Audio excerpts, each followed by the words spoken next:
Hey, what is going on YouTube? Hey, Aaron here. We are back, ladies and gentlemen. Today, guys, we are going to play a game of how to lose a match of World of Warships Legends in 5 minutes or less. And honestly, it's not really as a result of all of our team dying, but it's truthfully due to their positioning. Now, the other day we played a game in the Baltimore and we talked about positioning and brought up the mini-map in different situations, and that's what we're going to do in this game. I have done this multiple times, guys, and I know that this is not the most exciting thing, but it gives people a different perspective and something to look at to help better their gameplay. So I'm going to do a few of these videos every now and then. The issue is it just takes 2 to 3 hours worth of editing, and you guys know me, I work 12-hour shifts, go to the gym, train people, etc. You guys know I'm a busy man. But tonight we had a little bit of extra time just preparing for this trip, so I wanted to put this video out in the stratosphere for you guys. What I'm going to do is I'm actually going to screen record this image here. Now, this image does not exactly match up to our ship's original alignment. What I'm going to do is I'm going to just explain a few things, and then you guys can watch our team's execution of this game and just, see the difference and try to visualize what I'm talking about and just also see how it goes horrendously for our team. But basically, and again, there was a destroyer at B, there was no destroyer at C.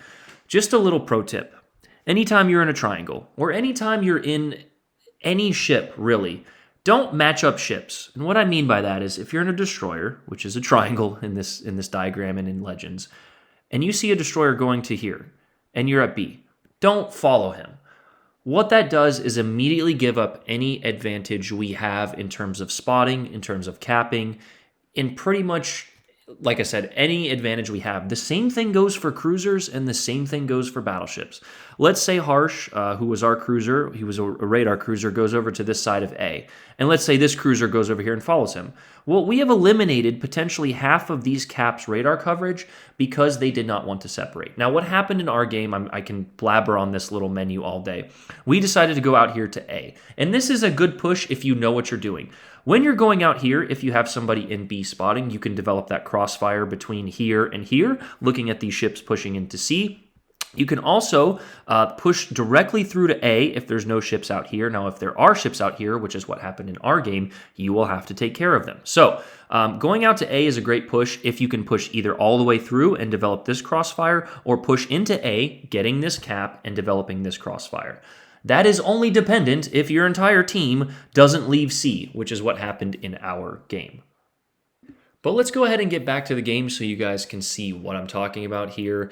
The Shima, which spawned at B, is now following our gearing into the Bravo cap. Now, you can't necessarily blame the Shima too much, but the much better position for him to take is out there wide at C. He's able to freely roam on that flank there instead of potentially getting trapped in the Bravo cap, which ends up happening. We did call for support to the gearing to come this way, and he actually did, but this gearing ends up torping an Alaska at max range instead of either immediately diving into the A cap or getting into the A cap after we kill him.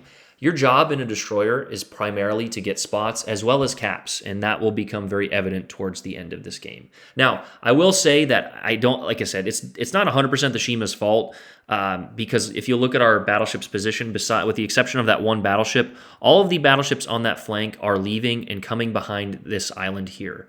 That island is basically just take an L island, because if you go behind there without, true intention, as we actually get pretty surprised by this Alaska here, if you go behind that island, such as our battleships do, you're basically just giving up the game, because it takes like 8 minutes for you to reposition.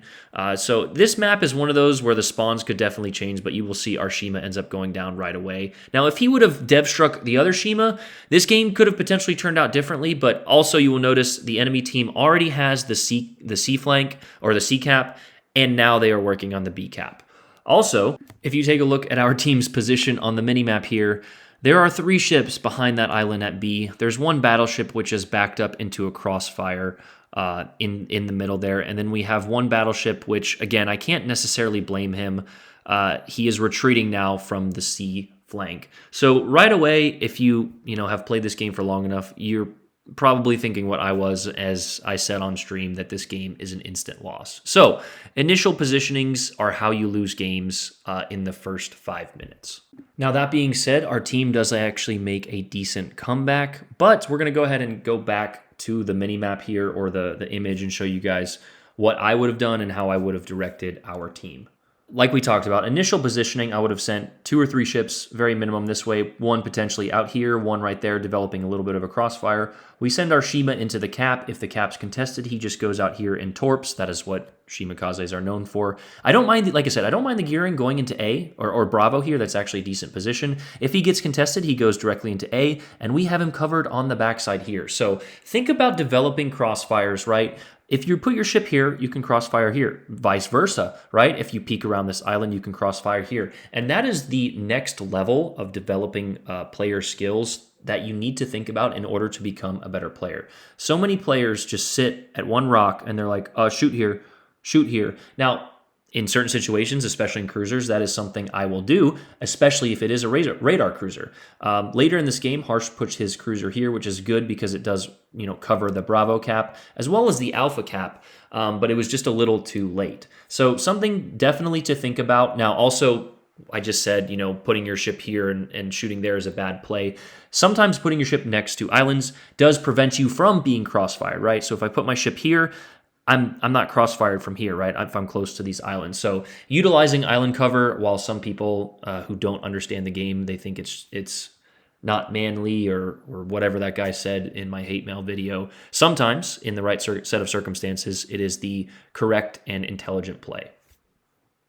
I'm going to go ahead and let the rest of this game finish out on double the speed here. Sometimes it's a little annoying to watch, but we actually end up with a pretty high damage total and 4 kills. But due to the enemy's early map position and cap control, we end up losing. I don't like spoiling the game. You guys can watch if you want to, but I tried to make this video as informative and attention span friendly as possible. Huge shout out to Harsh. He does try and pull this game back, but Harsh and I ended with around 350,000 damage between the two of us. So not much you can do when the blue team wants to fail, but if you're a destroyer player or any type of player, right, separate out your ships, try to create those crossfires, because right now, as you can see, we have some beautiful crossfires on a lot of these ships.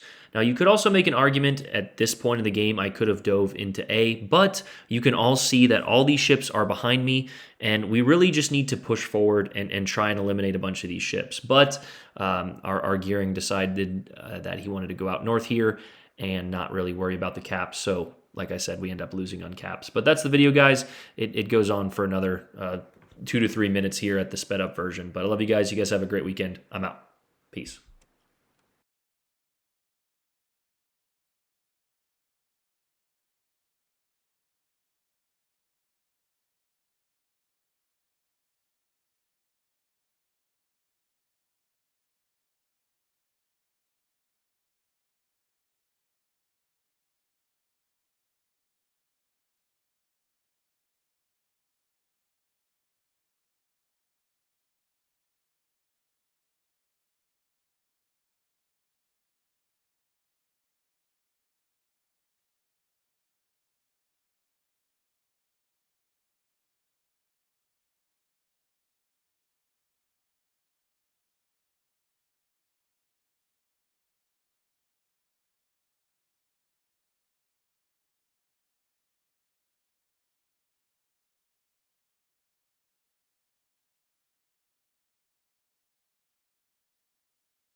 If you guys have watched up until this point, you guys are the true Chads. Just comment Chad in the comments and people will be confused. But you guys can see that this destroyer is going to end up with a solo warrior.